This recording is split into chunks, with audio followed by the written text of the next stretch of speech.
sa isang sulok ng lalawigan, kung saan ang nga modernong kalsada ay nagiging makikitit na daanan ng lupa. Matatakpuan ang bayan ng San Isidro, isang lugar na tila niyakap ng luntiang kalikasan ngunit binabantayang ng isang madilim na anino. Ang aninong ito ay hindi mula sa ulap kundi mula sa gubat ng itim na dahon, isang malawak at misteryosong kagubatan na nagsisilbing hangganan ng bayan. Sabing matatanda, ang gubat ay may sariling buhay. Humihinga ito kasabay ngangin at bumubulong ng ngalihim na hindi para sa pandining ng mortal. Sa ilalim ng nagaharing init ng araw, ang San Isidro ay larawan ng kapayapaan, ngunit sa paglubok nito, ang bawat kaluskos mula sa gubat ay nagiging kuwento ng kababalagan. Dito nakatira si Elena, isang dalagang may taglay na ganda na tila hinulma mula sa mga diwatang gubat. Ngunit ang kanyang mga mata ay may lalim ng isang balon na puno madilim na alaala. Bihira siyang makisalamuha. Ang kanyang mundo ay umikot lamang sa maliit na kubo sa dulo ng bayan at sa mga landas na tanging siya lang ang nakakaalam. Ang anino ng nakaraan ay mabigat na nakapatong sa kanyang mga balikat, isang trahedyang sumunok hindi lamang sa kanyang tahanan kundi pati na rin sa kanyang kamusmusan. Ngunit sa bawat anino, may isang munting liwanag. At para kay Elena, ang liwanag na iyon ay si Marco, ang kanyang nag-isang kaibigan. Elena, hanggang kailan ka magmumukmok diyan? Bungat ni Marco isang hapon. May dalang isang bayong ng mabagong pitas na mangga. May sayawan sa plaza mamayang gabi. Balita ko'y mamimigay na naman daw ng kung ano-anong pampabango ng pangalan si Kapitana sa fila. Ngumiti lang si Elena. Isang pilit na ngiti na hindi umabot sa kanyang nga mata. Alam mo namang hindi ako mahilig sa mga ganon, Marco. Hayaan mo na sila sa kanilang kasiyahan. Umupo si Marco sa tabi niya. Ang kanyang pagiging masayahin ay bahagyang nabawasan ng kalungkutan ng kaibigan. Hindi iyon kasiyahan, Elena. Iyon ay isa na namang pagkakataon para ipaalala sa atin kung sino ang may kapangyarihan. Habang tayo ay naghihirap, siya ay nagpapakasasal. Ang pangalan ni Kapitana Sevilla ay laging may kasamang pait sa dilang ng taga San Isidro, isang pinuno na ang kabutihan ay para lamang sa mapapeles at talumpati. Habang nagpapatuloy sa pagkukuntuhan ang dalawa, dumaan ang isang malamig na hihip ng hangin mula sa direksyon ng gubat ng itim na dahon.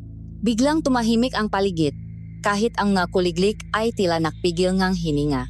Napatingin si Elena sa gubat, ang kanyang nga mata ay nanliit, tila may nakikita o naririnig na hindi kayang maranasan ni Marco. Isang bulong, mahina at malalim, ang tila umaling-aungaw sa hangin, isang tawak mula sa kadiliman na tanging siya lang ang nakakarinig. Mayroong nalihim na itinatago ang gubat at mayroong apoy ng pahihiganti na nakaalap sa puso ni Elena. Sa San Isidro, ang katahimikan ay isang maskara at malapit na itong mahulog. Ang buwan ay isang manipis na gasuklay lamang sa kalangitan. Ang liwanag nito ay halos hindi makatago sa makapal na dahon ng gubat ng itim na dahon. Sa loob isang maliit na yungip na natatabunan ng mabaging. Ang tanging liwanag ay nakmumula sa isang maliit na lampara. Nakalatak sa isang patak na bato, ang isang guhit kamay na mapangandanan sa paligid ng San Isidro. Ang daliri ni Elena ay marahang dumadaan sa isang linya na kumakatawan sa lumang tulay na kawayan. Ang kanyang mukha ay seryoso at walang bahid ng anumang emosyon. Sa tapat niya, si Marco ay hindi mapakali.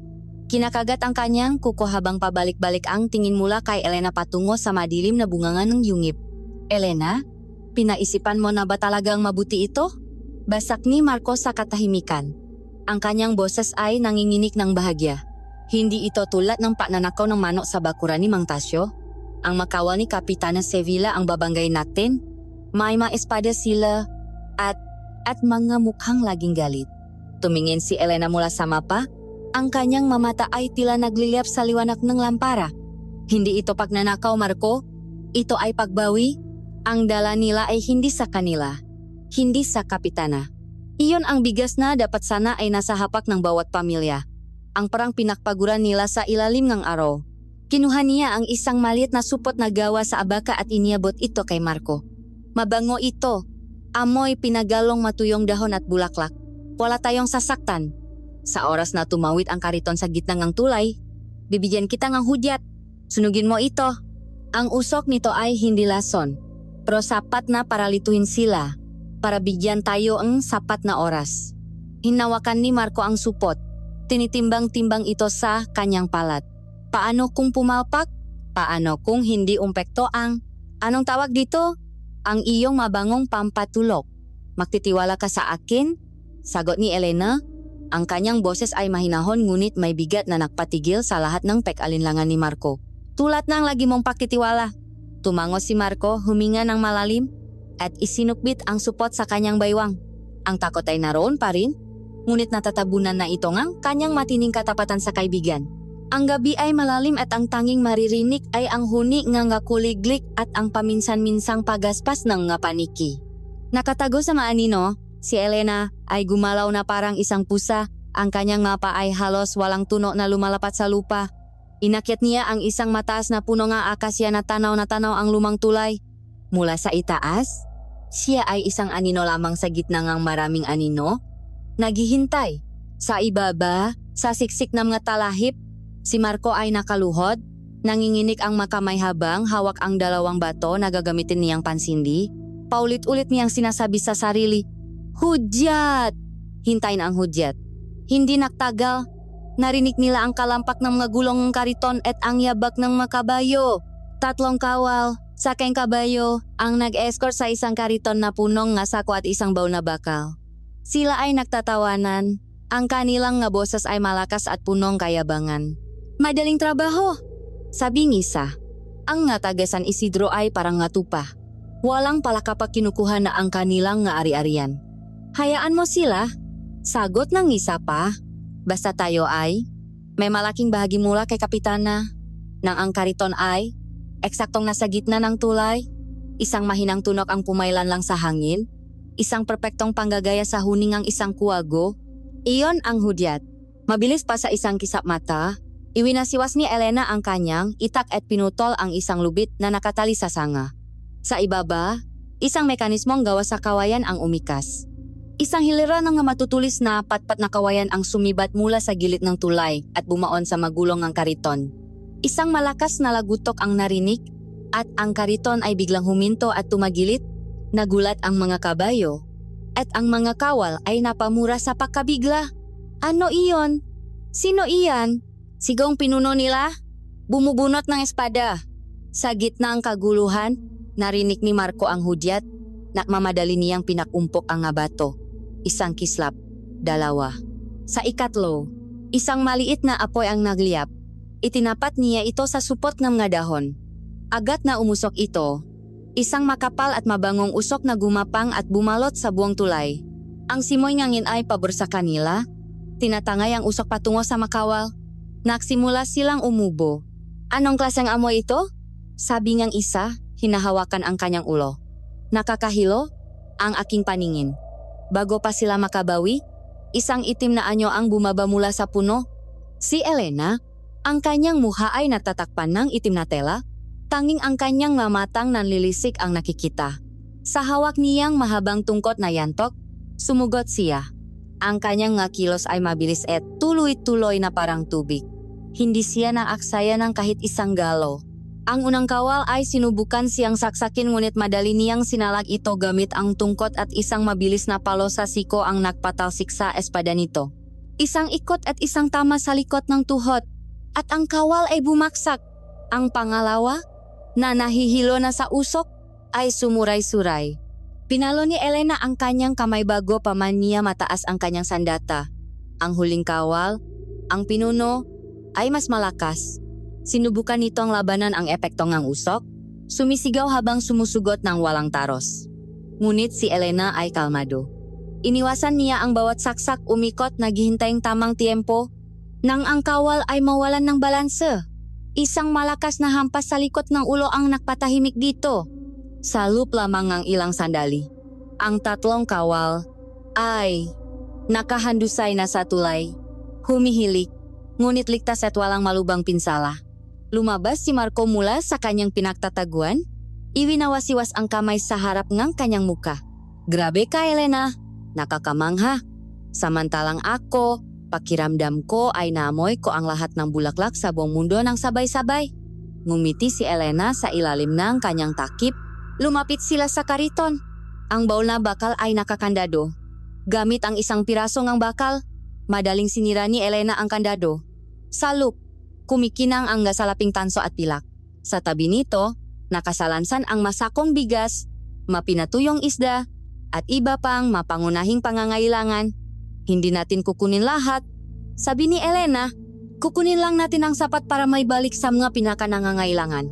Mabilis silang kumilos, isinasalin ang bigas at mga pakain sa masarili nilang sako, kumuha sila ng ilang dakot ng barya, sapat para sa gamot at iba pang maliliit na gastusin. Iniwan nila ang baul na may marami pa ring laman, sapat para maniwala si Kapitana na ito ay isang simpleng pagnanakaw lamang at hindi isang gawa ng paghihimaksik. Bago sila umalis, itinali nila ng maayos ang makawal gamit ang mabaging. Para hindi sila makasunot agad, bulong ni Marco.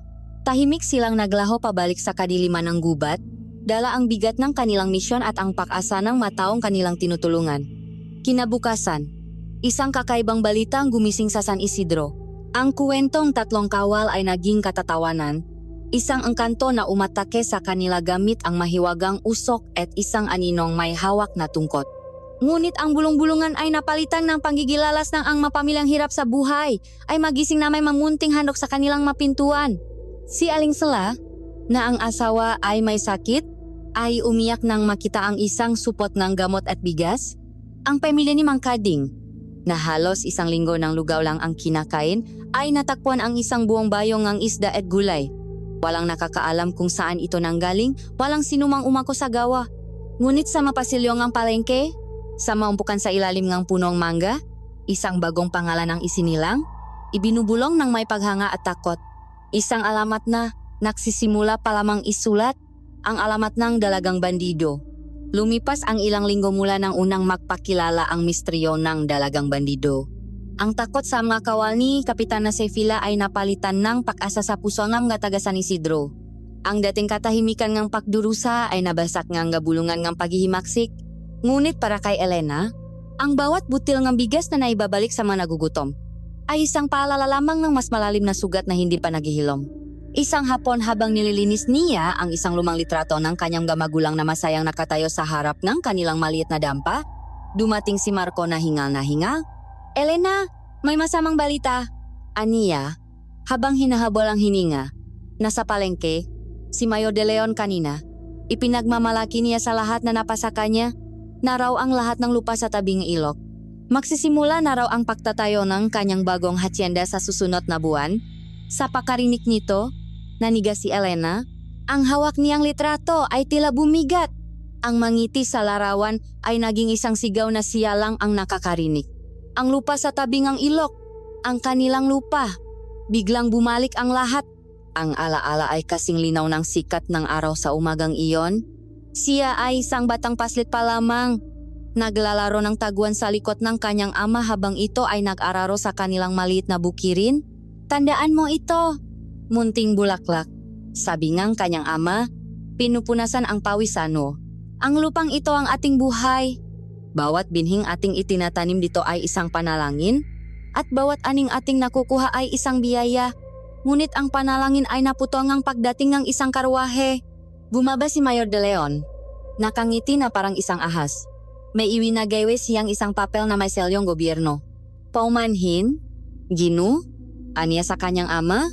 Ngunit ayon sa bagong kautusan, ang lupang ito ay kabilang na sa proyektong pangkaunlaran ng bayan. Ipinakitang kanyang ama ang sarili nilang titulo? Luma at gusot ngunit tunay at pinahirapan? Impossible? Git niya.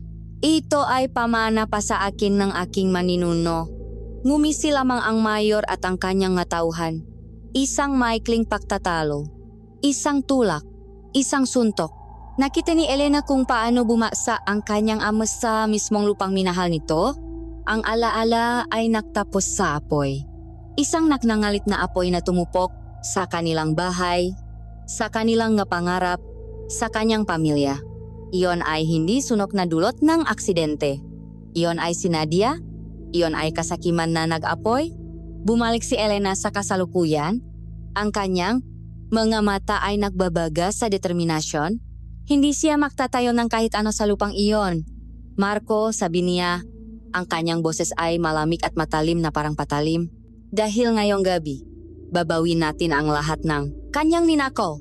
At sisimulan natin sa titulo ng lupa na kumitil sa buhay ng aking nga magulang. Nagulat si Marco. Pero paano? Hindi natin sila kayang harapin ng sabayan. Umiling si Elena at inilatak ang isa na namang mapa sa bato. Ngunit sa pagkakataong ito, hindi ito mapanganggubat. Ito ay ang plano ng kabayanan.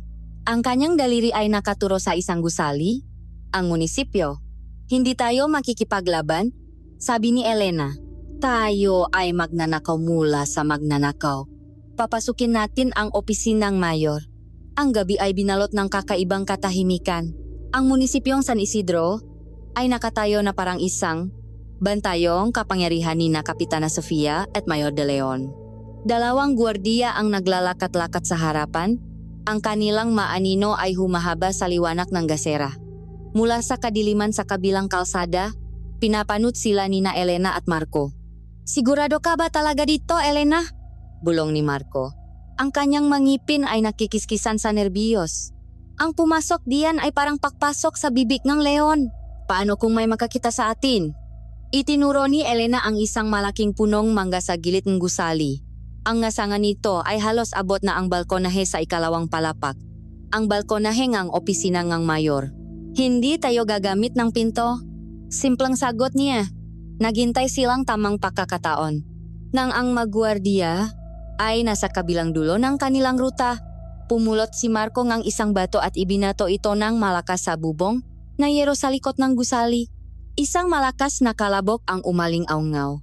Nakatinginan ang nga gwardiya at nakmamadaling tumakbo patungo sa pinanggalingan ng ingay. Ito na ang kanilang pagkakataon. Mabilis na parang anino, tumakbo si Elena patungo sa puno. Ang kanyang pag-akyat ay magaan at mabilis, bawat hawak at apak ay tiyak. Sumunod si Marco, mas mabagal at mas maingay. Isang sanga ang kanyang napaka na lumikang isang malakas na lagutok. Napahinto sila, napipigil ngang hininga. Ngunit ang magwardiya ay masyadong abala sa paghahanap sa likod. Nakahinga sila ng maluwag at nakpatuloy. Narating nila ang balkonahe. Ang pinto na gawas sa nara ay nakakandado. Inilabas ni Elena ang isang manipis na alambre mula sa kanyang buhok. Salok ng ilang sandali ng marahang pakalikot, isang mahinang klik ang narinig at ang pinto ay bumukas. Ang opisina ng mayor ay kabaliktaran ng kahirapan sa labas. Ang sahig ay makintab. Ang ngamuobles ay mamahalin, at isang dambuhalang larawan ng nakangiting mayor ang nakasabit sa dingding. Hindi napigilan ni Marco na bigyan ito ng mapanuksong tingin. Nagsimula silang mahanap. Sa likod ng isang malaking aparador ng mga libro, natakpuan nila ang kanilang hinahanap. Isang kahon na bakal, malaki at mukhang matibay. Paano na yan? Tanong ni Marco. Kailangan nating ng dinamita para mabuksan iyan. Ngunit umiling si Elena. Lumuhod siya at sinuri ang kabitan ng pinto ngang bakal sa pader. Naalala niya ang itinuro ngang kanyang ama, isang mahusay na karpintero. Ang pinakamatibay na pinto ay kasing tibay lamang ngang bisagra. Inilabas nila ang isang maliit na bareta. Hindi nila sinubukang sirain ang pinto mismo, kundi ang maturnilyo na nakakabit sa bisagra sa pader na kahoy. Ito ay isang mabagal at maingay na gawain. Bawat pag-ikot ng bareta ay lumilikang tunok na tila isang sigaw sa katahimikan ng gabi. Humihinto sila sa bawat kaluskos na kanilang maririnig mula sa labas. Ang kanilang nga puso ay dumadagunong sa kanilang nga dibdib. Pawis na sila ng sawakas. Sa isang huling malakas na paktulak, ang pintong bakal ay bumigay hindi sa pakawasak kundi sa pakatanggal mula sa pakakakabit nito. Ang kanilang mamata ay agad na bumungat sa laman ng kahon. Manakatuping dokumento. Matitulong ang lupa. Marami. Nangingini ang makamay ni Elena nang kunin niya ang isang dokumento sa pinakaibabaw. Nakasulat dito ang pangalan ng kanyang ama, ang pangalan ng kanilang pamilya. Niyakap niya ito ng mahigpit, isang piraso ng nakaraan na kanyang nabawi, isang patunay na hindi siya nababali, na hindi katang-isip ang kanyang maalaala. Sa ilalim ng nga titulo, may isa pang libro. Isang ledger. Binuklat ito ni Marco. Nakasulat dito ang lahat ng mga ilegal na transaksyon ni Mayor de Leon, ang nga pangalan ng mga taong kanyang ginipit, at ang malalaking halaga na ibinibigay niya kay Kapitana Sevilla. Ito ang bala, Elena, bulong ni Marco. Hindi lang ito titulo, ito ang katapusan nila. Kinuha nila ang lahat ng titulo at ang ledger. Bago sila umalis, maingat nilang ibinalik ang pintong kahon na bakal sa dati nitong pwesto. Sa isang mabilis na tingin, mukha pa rin itong buo. Dahan-dahan, silang lumabas pabalik sa balkonahe. At tamang-tama, narinig nila ang mayabak ng magwardiya na paakyat na sa hagdanan. Mabilis silang bumaba sa puno at naglaho sa dilim, ilang segundo lamang bago bumukas ang pinto ng opisina. Ang dala ni Elena ay hindi lamang nga papel. Dala niya ang bigat ng hustisya. Ang laban ng dalagang bandido ay hindi na lamang isang personal na paghiganti. Ito ngayon ay naging isang laban para sa kaluluwa ng buong San Isidro. Ang tagumpay ng kanilang misyon sa munisipyo ay nakdala ng bagong simoy ng hangin sa San Isidro. Ang matitulo ng lupa na ipinaskil ni Marco sa pinto ng simbahan bago mag-umaga ay naging sentro ng usap-usapan. Ang dating bulungan ng takot kay Mayor de Leon ay napalitan ng matanong na may bahit ng galit. Ang pamilyang matagal nang yumuko sa kapangyarihan ay nagsimulang magtaas ng sa kanilang taguan sa yungip. Si Marco ay hindi makamayaw sa tuwa. Paulit-ulit na ikinukwento ang reaksyon na kanyang nakita sa bayan. Nakita mo sana ang mukang Mayor, Elena. Halos sumabog sa pula. Ipinatawag niya ang lahat ng gwardiya. Sinisigawan sila. Pero wala silang masabi dahil walang bakas ng pagnanakaw. Sabi nga sismosa, baka raw multong na ninuno na may-ari ng lupa ang gumanti. Tayo pala ang multo, Elena. Mga multong nakbibigay nga hustisya. Ngunit habang si Marco ay nagagalak, si Elena naman ay tila mas malalim ang iniisip. Madalas siyang nakatayo sa bunganga ng yungip. Ang kanyang nga mata ay nakatuon sa walang katapusang lunting ng gubat ng itim na dahon. Ang gubat na ito, na naksilbing kanyang kanlungan at palaruan simula pagkabata, ay tila nakbago. Ang dating pamilyar ng nga tunok ay may kasama ng kakaibang himik. Ang dating nakakapanatak ng mga anino ay tila may sarili ng mahugis. May mali. Bulong niya isang araw. Sapat lang para marinig ni Marco. Anong mali? Ayos ang lahat. Sagot ni Marco habang nag-ihaw ngang isang nahuling bayawa. Nananalo tayo. Ang dalagang bandido ay hindi na lang kuwento. Isa na siyang pag-asa. Tumingin si Elena sa kanya. Ang kanyang nga mata ay nagpapakita ng isang pag-alala na hindi maintindihan ni Marco. Ang bawat hakbang natin ay lumilihang alon, Marco. At pakiramdam ko, hindi lang si na Kapitana at Mayor ang ating nagising. May iba pa. Ang pakiramdam na iyon ay lalong lumakas sa mga sumunod na araw. Isang umaga, habang sila ay naksasanay sa isang maliit na pala sa gitnang gubat, biglang huminto si Elena sa kalagitnaan ng kanyang pag-ikot ng tungkot. Tinaas niya ang isang kamay. Tumahimik ka, aniya.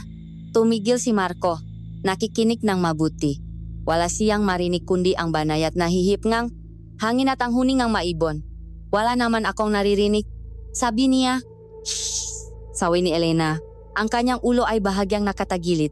May isang sanga na nabali. Nga 200 metro mula dito, sa bandang kanluran. Isang tao. Mabigat ang kanyang ngayabak. Nanlaki ang mamata ni Marco. Sinubukan niyang pakinggan muli, ngunit wala talaga. Impossible, Elena. Masyadong malayo iyon. Baka isang baboy ramo lang na naghahanap ng pagkain. Ngunit umiling si Elena. Hindi. Alam ko ang tunong hayop. Ito ay iba. Nagmamasid siya. Mabilis nilang iniligpit ang kanilang magamit at lumipat ng lugar. Ngunit ang insidenteng iyon ay nakiwan ng marka sa isipan ni Marco. Ang pandinig ni Elena ay tila mas tumalas pa kaysa dati. Isang hapon, habang binabaktas nila ang isang siksik na bahagi ng gubat na bihira nilang daanan, isang malaking ahas puno ang biglang nahulog mula sa isang sanga sa kanilang harapan. Ang bibig nito ay bumubuka, handang tumuklaw. Napasigaw si Marco at napaatras. Nadulas sa magabasang dahon. Ngunit bago pa man makagalaw ang ahas, si Elena ay kumilos sa isang bilis na hindi kapanipaniwala. Ang kanyang galaw ay hindi malinaw. Isang mabilis na anino lamang. Hindi niya sinaktan ang ahas. Sa isang iglap, hawak na niya ito sa bandang ulo. Ang katawan ng ahas ay pumipilipit sa kanyang braso. Mahinahon niya itong inilipat sa isang mas malayong sanga. kung saan ito mabilis na gumapang paalis. Natulala si Marco, ang kanyang bibig ay nakabukas. Paano? Paano mo nagawa iyon? Tanong niya. Nanginginig pa rin. Parang hindi ka tao. Ang bilis mo. Tiningnan ni Elena ang kanyang makamay. Tila nagulat din sa kanyang sarili. Hindi ko alam, sagot niya. Nakita ko ang panganib at kung sana lang akong kumilos. Ang kanyang makakayahan ay lumalabas ng hindi niya namamalayan. Malikas na kilos na hindi niya matanda ang pinag-aralan. Ang pinakamatinding pangyayari ay naganap isang gabi. Nakpasya silang magpalipas ng gabi sa tabi ng isang maliit na talon upang makakuha ng malinis na tubig. Pagod na pagod si Marco at mabilis na nakatulog sa tabi ng apoy. Ngunit si Elena ay hindi dinalaw ng antok. May isang pakiramdam na bumabagabag sa kanya. Isang pakiramdam na pinagmamasdan siya. Hindi ito ang mata ng isang espiya ni Kapitana. Ito ay mas luma, mas mapanganib. Dahan-dahan siyang tumayo, hawak ang kanyang itak, at umikot sa kanilang munting kampo. Sinuri niya ang bawat puno, ang bawat anino, walang tao, walang bakas ng kahit sino. Ngunit napansin niya ang isang bagay na mas nakakakilabot, ang katahimikan. Ang gubat sa gabi ay dapat punong buhay, ang tunog ng libu-libong mga insekto at hayop. Ngunit sa gabing iyon, ang paligid ay tahimik na parang isang libingan. Maging ang tunong agos ng talon ay tila humina. Bigla, isang malamig na hangin ang dumaan sa kanyang likuran. Isang lamig na tumatagos sa buto kahit na malapit siya sa apoy. Napayakap siya sa sarili. Ang kanyang mabalahibo ay nagsitayuan. Hindi ito ordinaryong lamig.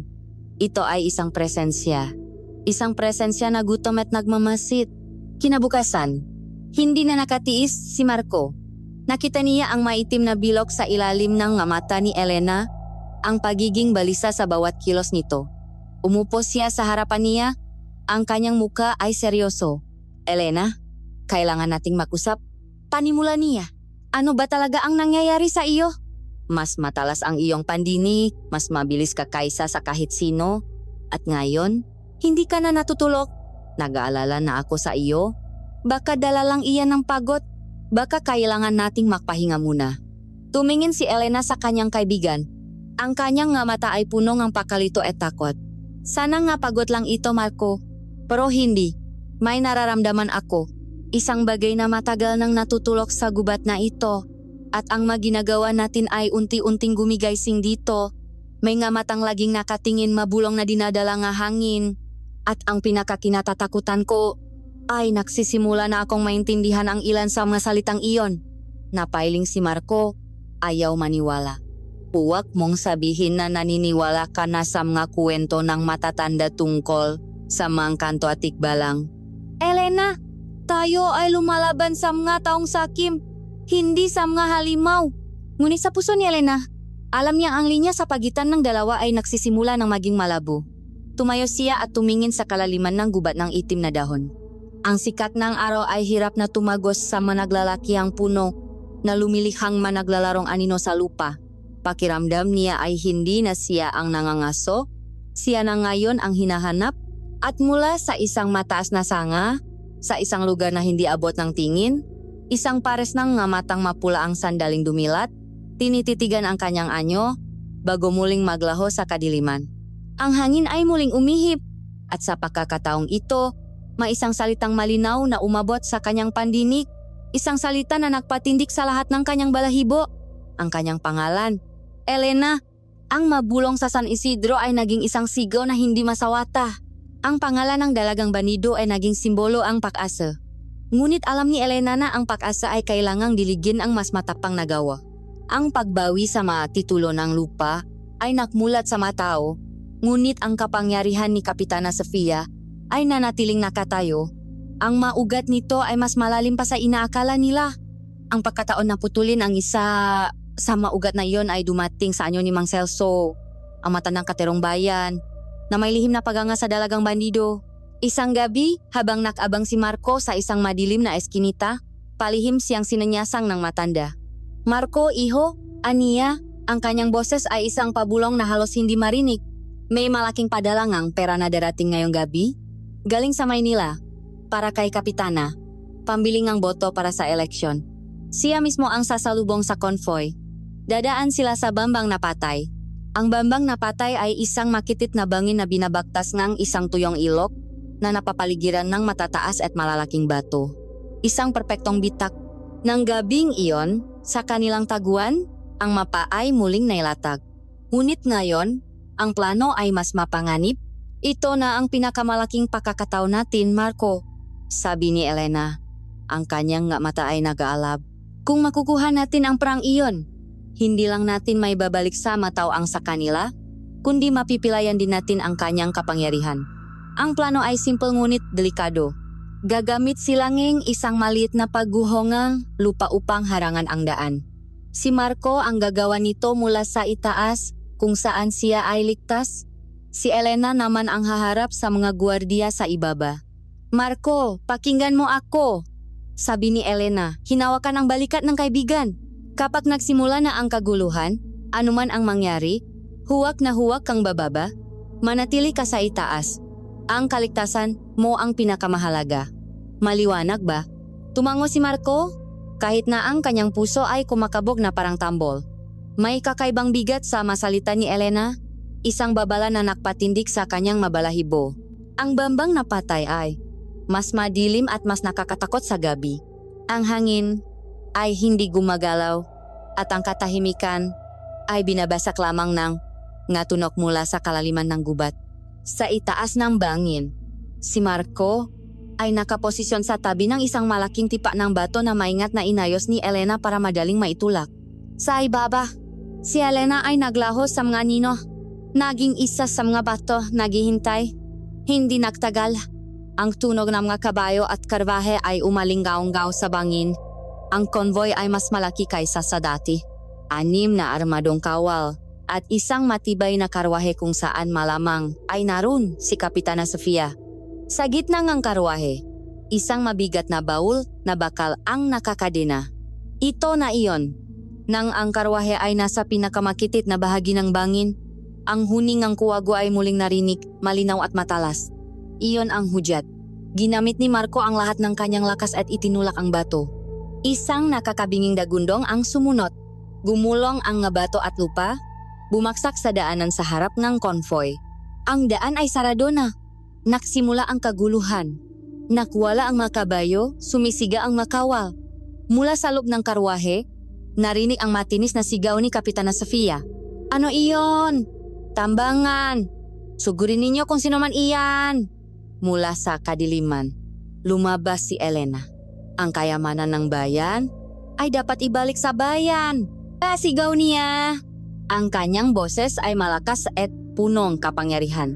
Sumugot ang nakawal. Ngunit si Elena ay handa. Ang kanyang tungkot ay umikot na parang isang elisi. Sumasalak, tumatama, nagpapabaksak. Ang kanyang magkilos ay mas mabilis, mas malakas kaysa dati. Ang bawat hampas niya ay may kasamang bigat na hindi may paliwanag. 2 kawal ang agad niyang napatumba, ngunit ang iba ay mas handa. Pinalibutan siya ang natitirang 4. Ang laban ay naging mas mahirap. Kailangan niyang salagin ang maatake mula sa lahat ng direksyon. Mula sa kanyang puwesto sa itaas, nanunot si Marco na may takot at pag-aalala. Nakikita niya ang hirap ni Elena. Gusto niyang tumulong, ngunit nangako siya. At dun, sa gitnang laban, ang lahat ay biglang nakbago. Isang malakas at hindi neutral na hangin ang umihip sa loob ng bangin. Ang hangin ay nagyelo at dala nito ang amoy ng nabubulok na lupa at takot.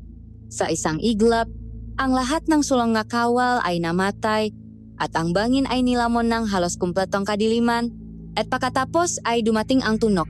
Isang kakaibang tunok, parang pagaspas ng libu-libong mapakpak ng insekto, ngunit mas malalim at mas nakakakilabot.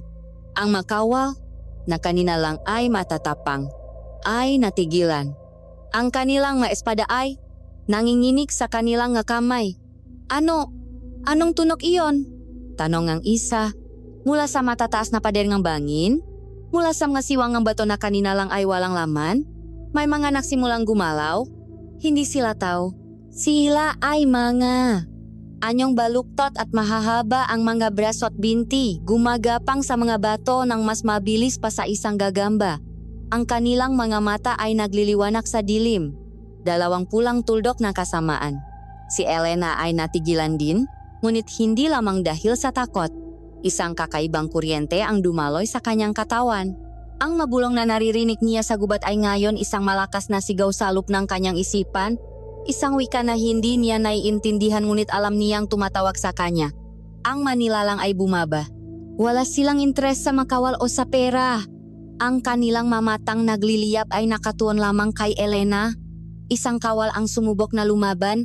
Iwinasiwas ang kanyang espada sa isa sa magumagapang na anino. Ngunit ang espada ay dumaan lamang dito na parang hangin. Ang nilalang ay tumawa. Isang tunog na parang tunog na tuyong dahon.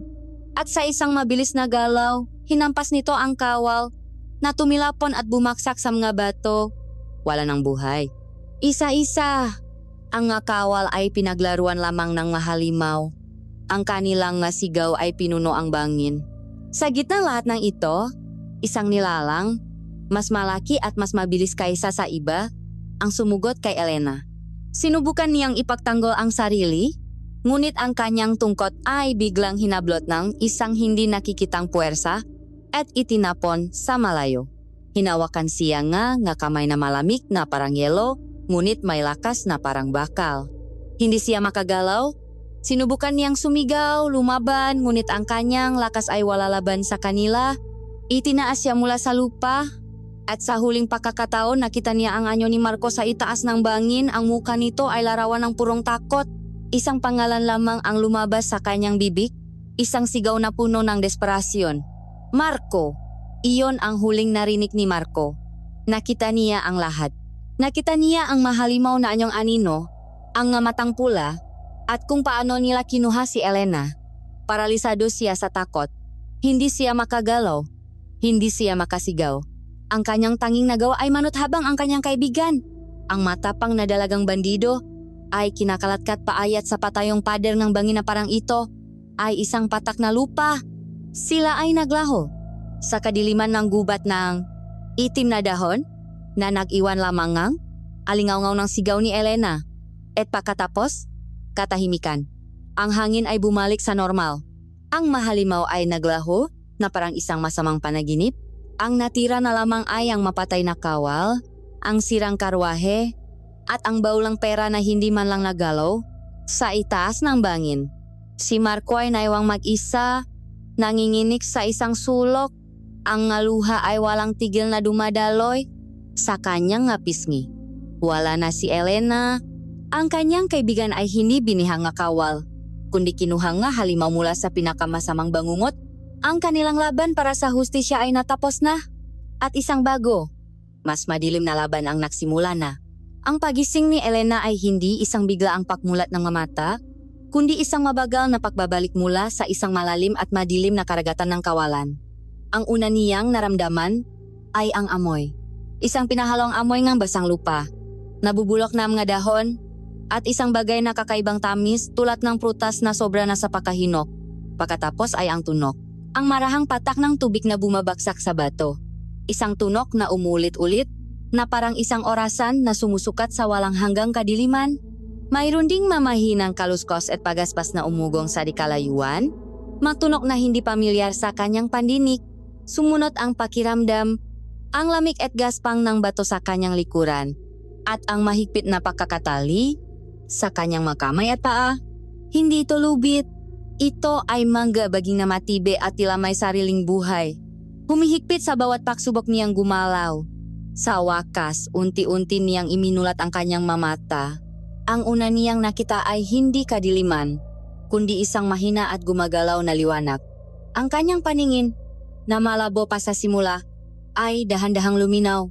Nakita niya na siya ay nasa loob ng isang dambuhalang yungib. Ang liwanag ay hindi nagmumula sa sulo o lampara, kundi sa makakakaibang kabuta at halaman na nakakapit sa mapader at kisame ng yungib. Ang nga ito ay kumikinang sa kulay asul, berde, at lila, na lumilikha nga gumagalaw na anino na tila sumasayaw sa isang nakakakilabot na ritmo. Sinubukan niyang kumawala sa kanyang matali, ngunit lalo lang itong humigpit. Doon na nagsimulang manumbalik ang lahat. Ang tambangan sa bambang na patay, ang kaguluhan, ang nagyayelong hangin, ang maaninong gumagapang, ang kanyang sigaw, ang takot. Pinalo ng takot ang kanyang dibdib, ngunit ang disiplina ng isang dalagang bandido ay mabilis na pumalit. Tinuruan niya ang sarili na kumalma. Ang paninibago ay sandatang kaaway. Kailangan niyang makmasid. Inilibot niya ang kanyang nga mata. Ang yungip ay mas malaki pa kaysa sa katedral ng Kabisera. May mga daanan at mas maliliit na yungip na nakapalibot dito. May mga istrukturang gawa sa pinagpatong-patong ng mga bato at mga buto ng malalaking hayop. At sa mga anino may mga gumagalaw, mga anyo, mga nilalang. Hindi pa niya maaninak ng malinaw ang kanilang nga mukha, ngunit alam niyang hindi sila tao. Mula sa isa sa mga mas madilim na daanan, 3 anyo ang lumabas at dahan-dahang lumapit sa kanya. Habang sila ay papalapit sa liwanag ng nga kabute, ang kanilang maitsura ay unti-unting nabubuo at ang bawat detalye ay nakdulot ng bagong baksong ang takot kay Elena. Ang nasa kaliwa ay isang matandang lalaki na payat. Ang kanyang balat ay tuyot at kulubot na parang isang lumang papel. Ang kanyang nga mata ay maputi at walang buhay, ngunit tila nakikita nito ang bawat sulok ng kaluluwa ni Elena. Naglalakad siya na bahagyang nakayuko, at sa bawat paghinga niya ay may isang mahinang sipol na tunok. Ito si Ginoong Damian. Ang nasa kanan naman ay isang matandang babae, hukot ngunit may tindig ng isang reyna. Hawak niya ang isang tungkot na gawa sa baluktot na kahoy at may bungongang isang malaking ibon sa dulo. Ang kanyang mukha ay puno ng linyang panahon at kalupitan, at ang kanyang maitim na mata ay matalas at mapanuri. Ito si matandang Sabel. At sa gitna, bahagyang nasa likuran nila, ay isang lalaking mas bata at mas matipuno. Ang kanyang anyo ay mas malapit sa pagiging tao, ngunit may kakaibang talas sa kanyang mapanga at isang mabangis na liwanag sa kanyang mamata na nagpapatunay na hindi siya kabilang sa mundo ni Elena. Nakakrus ang kanyang braso sa kanyang dibdib. Ang kanyang mukha ay isang maskara ng makasalungat na emosyon, tungkulin, pag-alinlangan, at isang bakas ng awa. Ito si Lakan, ang kanilang pinuno. Huminto sila sa harap ni Elena. Si Ginoong Damian ang unang kumilos. Umikot ito sa kanya. Inaamoy-amoy ang hangin na parang isang asong gubat. Sariwa. Anas niya. Ang kanyang boses ay kasing gaspang ng buhangin. Ang kanyang dugo, nararamdaman ko ang pintik nito. Dugo ang nakaraan. Isang dugo na matagal na nating hinahanap. Si matandang Sabel naman ang nagsalita. Ang kanyang boses ay matinis at puno ang awtoridad. Huwag kang matakot. Iha, sabi niya. Ngunit ang kanyang nga salita ay walang bahid ng anumang pakaalala. Hindi ka isang ordinaryong bihag. Isa kang handog. Isang karangalan. Napili ka. Tumingin si Elena sa kanila. Ang kanyang takot ay nahaluan ng galit. Sino kayo? Ano ang kailangan ninyo sa akin? Pakawalan ninyo ako. Ang tawa ni Ginoong Damian ay parang tunog nga tuyong daong niyayapakan. Pakawalan? Bakit namin papakawalan ang susi na magbubukas sa pinto nga aming kaluwalhatian? Lumapit si matandang Sabel at ang dulo ng kanyang tungkot ay marahang dumampi sa balikat ni Elena sa mismong lugar kung nasaan ang kanyang marka na hugis bituin. Isang kuryente ang dumaloy sa katawan ni Elena. Ang marka, sabi nga matanda, ang markang taksil. Ngunit ang dugo na dumadaloy sa iyong nga ugat ay hindi lamang dugo ng pagtataksil. Ito rin ay dugo ng kapangyarihan. Ikaw ang huling sisitlan. Sisitlan? Tanong ni Elena naguguluhan. Hindi ko kayo maintindihan. Maintindihan mo rin sa takdang panahon? Sabi ni matandang Sabel. Ang aming reyna, ang reyna ng Karimlan, ay matagal nang natutulog. Naghihintay siya ng isang katawan na sapat ang lakas upang maging kanyang bagong tahanan. Isang katawan na may dugong tao at dugong aswang. At ang katawang iyon, Iha, ay ikaw. Ang masalita ay tumama kay Elena na parang isang malaking bato. Reyna ng Karimlan, dugong aswang, sisidlan. Ito ay isang bangungot na nakakatoto. Ang makwento na naririnig niya noong bata pa siya. Makwentong panakot sa mapasaway na bata ay ngayon nasa harapan niya, humihinga at nagbabalak ng kanyang katapusan. Sa gitna ng kanyang pagkatulala, ang kanyang mamata ay napadako kay Lakan. Siya lamang ang hindi nagsasalita. Nakatayo lamang siya ron, nakmamasit. Sa isang saglit, ang kanilang mamata ay nagtakpo. At sa mamata ni Lakan, nakita ni Elena ang isang bagay na wala sa dalawang matanda. Isang bakas ng pagsisisi. Ang realisasyon ng kanyang sitwasyon ay nagbigay daan sa isang nag-aalap na galit sa puso ni Elena. Pilit niyang pinakawalan ang sarili. Nagpupumiglas sa mabaging. Mga halimaw, sigaw niya. Ang kanyang boses ay umugong sa loop ng yungip. Nga demonyo, hindi ninyo ako magagamit. Hinding-hindi ako papayak. Muling tumawa si Ginong Damian. Ang tapang isang mortal ay parang isang kanila sa gitnang bayo. Maganda itong tingnan habang nagliliyap, ngunit madali ring puksain. Itinaas niya ang kanyang kamay na puro butot balat at isang maitim na enerhiya ang nagsimulang mamuo sa kanyang palat.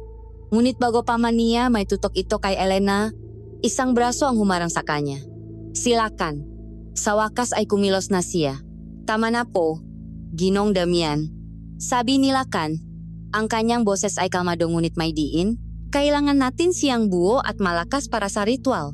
Ang anumang pinsala, pisikal man o espiritual, ay maaring makasira sa sisitlan. Tumingin ng masama si Ginong Damian kay Lakan, ngunit ibinaba rin nito ang kanyang kamay. Si matandang Sabel ay tiningnan si Lakan ng may pagdududa. Tama si Lakan, sabi niya. Hayaan na muna siyang magpahinga at masanay sa kanyang bagong tahanan. Marami pa tayong dapat ihanda. Tumalikot ang dalawang matanda at naglakad pabalik sa kadiliman. Ang kanilang nga anino ay tila kinakain ang liwanag. Naiwan si Elena at si Lakan.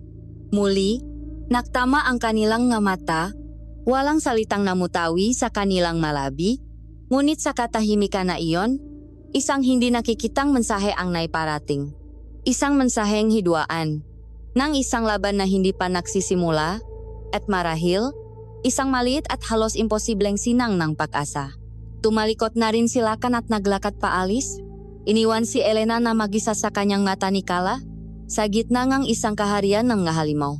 Ang dalagang bandido ay naging isang bihag, ngunit sa kanyang puso, ang apoy ng paglaban ay mas lalo pang nagliyap. Lumipas ang maoras na tilam nga taon sa loop ng kumikinang na yungib. Si Elena ay nanatiling nakatali, ngunit ang kanyang isipan ay malayo sa pagiging isang bihag. Ang bawat anino, bawat tunok, bawat pagbabago sa liwanag ng makabuti ay kanyang pinag-aralan. Ito ang kanyang kalikasan. Sa gitna ng panganib, ang kanyang isip ay tumatalas. Ang takot ay naroon pa rin. Isang malamig na kuryente sa kanyang maugat, ngunit hindi niya ito hinayaang maging lason na paralisahin siya.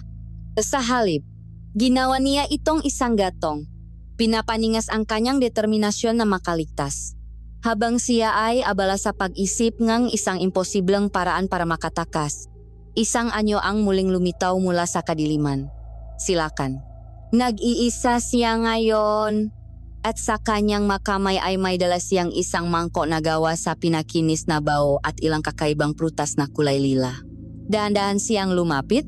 Ang kanyang ngayabak ay halos walang ingay. Huminto siya ilang hakbang mula kay Elena at inilapak ang pagkain at tubig. Anong gusto mo? Agad na tanong ni Elena. Ang kanyang boses ay puno ng pagdududa. Nandito ka ba para siguruhing buhay pa ang inyong alay? Tumingin si Lakan sa kanya. Ang kanyang nga mata ay seryoso.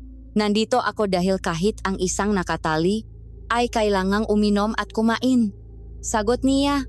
Ang kanyang boses ay malalim at kalmado. Hindi magiging matagumpay ang ritual kung ang sisitlan ay isang bangkay. Ngumisi si Elena. Mas gugustuhin ko pang maging bangkay kaysa maging sisidlan ng kahit anong kadiliman na sinasamba ninyo. Hindi lahat sa amin ay sumasamba sa kadiliman. Sagot ni Lakan. At ang masalitang iyon, na binitawan ng may bigat, ang nakpatigil sa pangungutya ni Elena. Natahimik siya, pinaaralan ang anyo sa kanyang harapan. Mayroong isang bigat sa tindi ni Lakan, isang pagod na hindi pisikal, na tila pasan niya ang isang responsibilidad na higit pa sa pagiging pinuno. Ano ang ibig mong sabihin? Tanong niya. Lumuhot si Lakan upang maging kapantay niya. Isang kilos na nakpakita ng hindi inaasahang paggalang. Tumingin muna siya sa madilim na daanan sa kanyang likuran bago muling magsalita. Ang kanyang boses ay isang bulong. Ang lahi namin, ang maaswang, ay hindi isa. Kami ay nahahati. Tulad nga mataw, mayroon din kami nga alitan. Mahindi pa kakasundo. Ipinaliwanag niya na may dalawang paksyon sa loop ng kanilang lipi. Ang una ay ang pangkat ng matatanda na pinamumunuan ni Ginong Damian at matandang Sabel. Naniniwala sila na ang ating lahi ay humihina. Sabi ni Lakan na ang ating kapangyarihan ay kumukupas dahil nakalimutan na natin ang malumang tradisyon, ang marituang dugo at sakripisyo para sa kanila, ang pagbuhay sa reyna ng Karimlan, ang tanging paraan upang maibalik ang ating dating lakas, upang muling katakutan tayo ngang mataw, upang muling maghari sa gabi. Ang pangalawang paksyon ay ang sa kanya, ang mabagong dugo. Kami naman ay naniniwala na ang malumang tradisyon na iyon, ang siyang unti-unting pumapatay sa atin, pagpapatuloy niya. Ang mundo ay nakbabago. Ang pagtatago sa dilim at pagdanak ng dugo ay hindi na paraan para mabuhay. Isa itong mabagal na pagpapakamatay. Ang ritual na ito, isa itong desperadong sugal na maaring maging katapusan nating lahat. Dahil ang pagsamba sa isang kapangyarihan na mas malaki kaysa sa iyo ay hindi nagbibigay ng lakas, ito ay kumukuha ng iyong kalayaan. Si Elena ay nakikinig lamang. Pinoproseso ang bawat salita. Ang mundong na mahalimaw na inaakala niyang simple at puro kasamaan ay biglang naging komplikado. Kung ganun, bakit hindi mo sila pigilan? Hindi ba't ikaw ang pinuno? Tanong niya. Isang mapait na ngiti ang sumilay sa mga labi ni Lakan. Ang pagiging pinuno ay hindi nangangahulugang hawak mo ang lahat. Si Sabel at Damian ay iginagalang dahil sa kanilang edad at kaalaman sa malumang ritual. Marami pa rin ang naniniwala sa kanila. Kailangan kong isang dahilan na mas malakas kaysa sa tradisyon para mapigilan sila. Isang bagay na magpapatunay na mali sila. Tumingin si Elena sa kanya nang may pag-alinlangan. At ano ang kinalaman ko sa digmaang sibil ninyo? Bakit ako naging sentrong lahat ng ito? Sa pagkakataong iyon, ang mamatay ni Lakan ay napunta sa kanyang balikat, kung saan bahagyang nakalabas ang dulo ng kanyang marka na hugis bituin mula sa punit niyang damit. Dahil ang lahat ng ito ay nagsimula sa isang marka na katulad ng sa iyo, sabi niya, ang digmaang ito ay nakasulat sa iyong dugo. Itinuro niya ang marka, hindi iyan isang ordinaryong batik. Iyan ang marka nga, isang bituin. Isang simbolo ng isang sinaunang linya, ng dugo sa aming lahi. Isang linya na kilala sa pagkakaroon ng hindi mapapantayang kapangyarihan, at isang hindi mapigil na diwa ng paghimaksik. Humakbang siya palapit, ang kanyang presensya ay mabigat. Ang huling nilalang na nagtaglay ng markang iyan. Pagpapatuloy niya, ang kanyang boses ay halos isang pabulong na punong kasaysayan, ay ang itinuturing naming pinakadakilang taksil sa kasaysayan ng maaswang. Huminto siya, at ang kanyang nga mata ay tumitik ng diretso kay Elena, na may halong awa at isang mabigat na katotohanan. Ang iyong ina, ang masalitang ang iyong ina, ay tumama kay Elena na parang kidlat. Sa pagkakabikas ni Lakan sa masalitang iyon, ang kanyang daliri ay marahang dumampis sa marka ni Elena. Isang nakakapasong enerhiya ang biglang dumaloy mula sa marka patungo sa buong katawan niya. Ang yungip sa kanyang paligid ay biglang naglaho at ang kanyang isipan ay nilamon ng isang ipo-ipo ng maimahe at damdamin na hindi kanya. Nakita niya ang isang hardin na puno ng gabulaklak na sa gabi lamang namumukatkat. Ang kanilang amoy ay nakakalango. Narinig niya ang isang halakak ng isang babae, malaya at puno ng kagalakan. Isang sulyap sa isang balikat na mayroon ding markang bituin. Ang pakiramdam ng pagiging karga sa mabisik na puno ng pagmamahal. Ang isang malambing na boses ng isang lalaki, isang boses na malinaw na tao na kumakanta ng isang lumang kundiman. Pagkatapos, ang maimahe ay naging marahas, takot, pagkataranta. Ang sigong babae, ang amoyng usok, ang kulay pulang apoy na sumasayaw sa dilim. At ang huling imahe, ang mga matang pula, katulad ng mamatang nakita niya sa bangin, na nakatitig sa kanya ng may galit. Napasigaw si Elena at pilit na umatras. Napahawak sa kanyang ulo habang ang maimahe ay dahan-dahang naglalaho, nag-iwan ng isang matinding sakit ng ulo at isang pusong puno ng pakalito. Nanginginig siya, pinagpapawisan sa kabilang lamig ng yungib. Ano iyon? Anong ginawa mo sa akin? Akusa niya kay Lakan. Umiling si Lakan. Ang kanyang mukha ay nagpapakita ng pakamangha. Wala akong ginawa. Sabi niya, iyan ang iyong dugo na gumigising. Ang maalaala na nakatago sa loob nito ay nagsisimula ng kumawala. Ikaw ang anak ng taksil, Elena. At ang iyong dugo, na isinumpa ng ilan sa amin, ay maaring siya ring dugo na magliligtas sa aming lahat. Tumayo na siya. Kumain ka at uminom. Palakasin mo ang iyong sarili. Dahil ang laban na hinaharap mo ay hindi lamang laban sa amin. Ito rin ay laban sa iyong sariling nakaraan. Sa mga huling salitang iyon, tumalikot si Lakan at naglaho pabalik sa kadiliman. Iniwan si Elena na nanginginig at gulong-gulo. Siya ay hindi na lamang si Elena. Ang ulila, hindi na lamang ang dalagang bandido na naghahanap ng hustisya. Siya na ngayon ang anak ng isang taksil. Ang dalagang may markang ang bituin, isang susi sa isang digmaan na hindi niya alam na umiiral. At sa kaibuturan ng kanyang pagkatao, isang bagong tanong ang nabuo, isang tanong na mas mahalaga kaysa sa pagtakas. Sino nga ba talaga siya? Ang katahimikan na bumalot sa bambang napatay matapos ang pag-atake ay mas nakakabingi kaysa sa anumang sigaw. Iniwan na mga halimaw ang isang larawan ng lagim, mga katawang walang buhay na nakahandusay sa lupa, isang karwahang sira-sira, at ang nakakalat na pera na tila nawalan na ng anumang halaga. Sa itaas ng bangin, nanatiling hindi gumagalaw si Marco, isang estatwang takot at pagkabigla. Ang kanyang isipan ay paulit-ulit na ipinapalabas ang huling nga sandali. Ang nga aninong gumagapang, ang nga matang pula, at ang despradong sigaw ni Elena ngang kanyang pangalan. Elena! Bulong niya. Ang kanyang boses ay basak at halos hindi marinig. Ang pagkamanhit ay dahan-dahang napalitan ng isang matinding kirot, isang kirot na hindi pisikal kundi tumatago sa kanyang kaluluwa. Kasalanan niya ito, ang kanyang pagiging duwag, ang kanyang pangakong manatili sa itaas. Dapat bumaba ako, sabi niya sa sarili. Ang ngaluha ay nagsisimulan ng mamuo sa kanyang nga mata. Dapat lumaban ako. Dapat namatay na lang ako kasama niya. Ngunit hindi siya namatay. At hindi rin niya nakitang namatay si Elena. Kinuha siya, dinukot. At sa realisasyong iyon, isang bagong damdamin ang pumalit sa kanyang pagdadalamhati. Isang nakalap na galit. Galit sa mga halimaw. Galit sa sarili. Dahan-dahan siyang bumaba mula sa kanyang pinagtataguan. Ang kanyang nga binti ay nanginginig ngunit ang kanyang determinasyon ay nagsisimula ng tumigas. Pinuntahan niya ang lugar kung saan huling nakatayo si Elena. Wala nang natira kundi ang mabakas ng labanan. At doon sa ilalim ng isang bato, nakita niya ito. Ang yantok na tungkot ni Elena. Dinampot niya ito. Ang makinis at matibay na kahoy ay pamilyar sa kanyang nga kamay. Ilang beses na niyang pinanot si Elena na gamitin ito ng may husay na parang isang karuktong ng kanyang katawan. Ngayon, ito na lamang ang natitirang alaala sa kanya. Niyakap niya ang tungkot na parang ito ang kaibigan niyang nawawala. Dun, sa gitna ngang mapatay, sa ilalim ngang maputlang liwanang ang buwan, isang pangako ang binitawan ni Marco. Hindi siya tatakbo.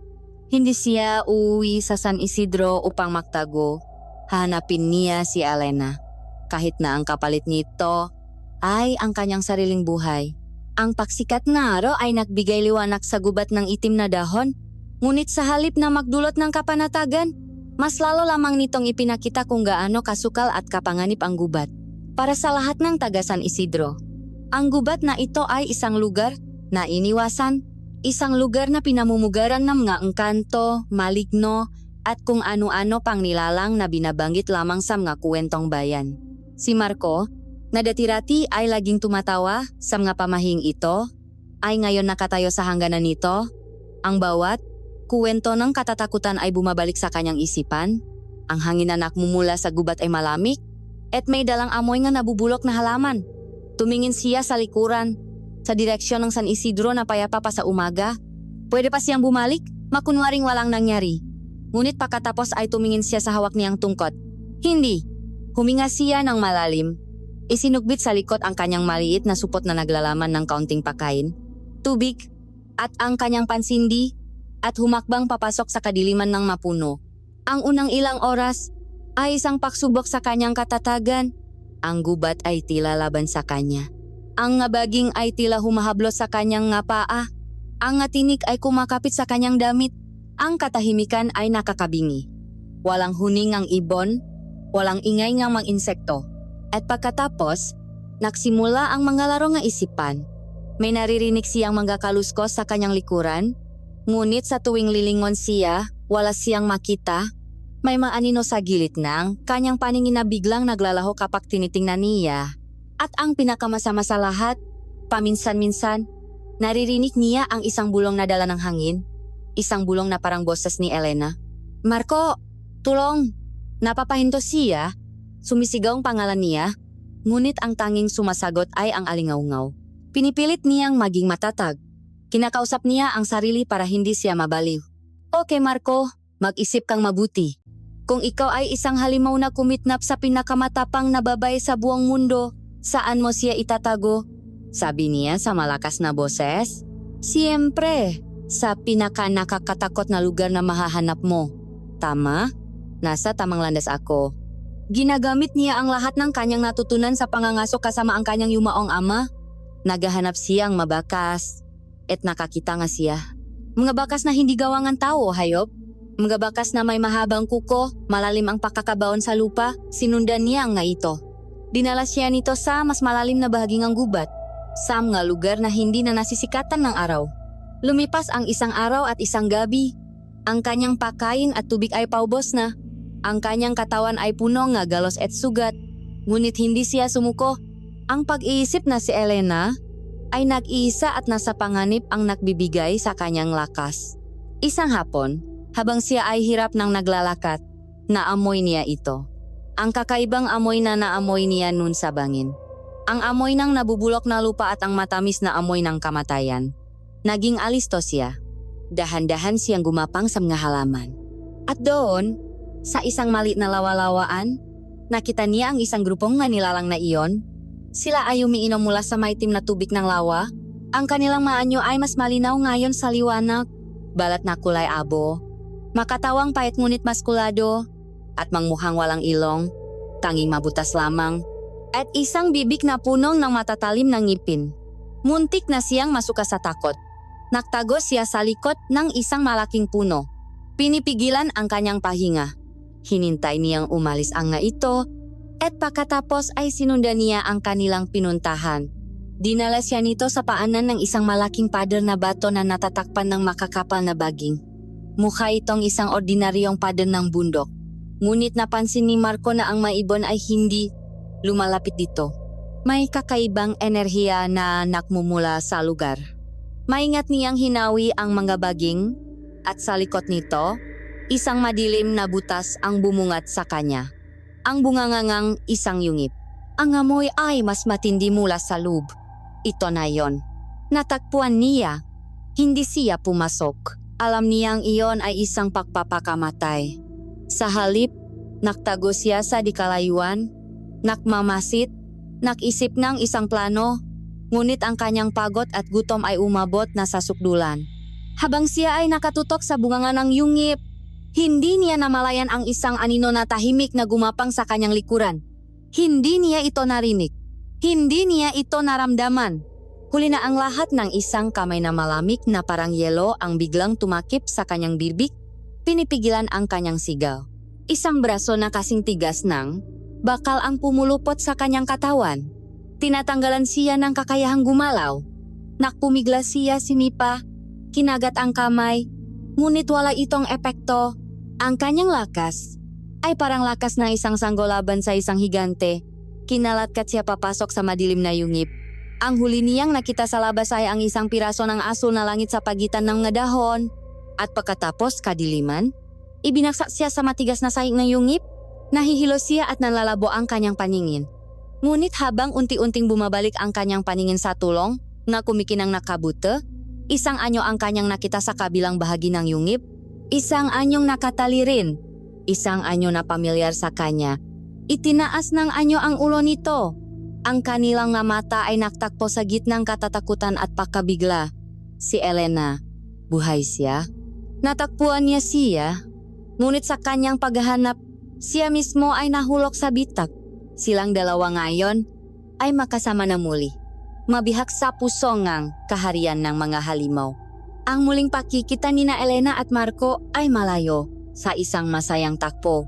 Sila ay makalapit ngayon, kapwa nakatali sa isang malaking haliging bato sa gitna ng yungip.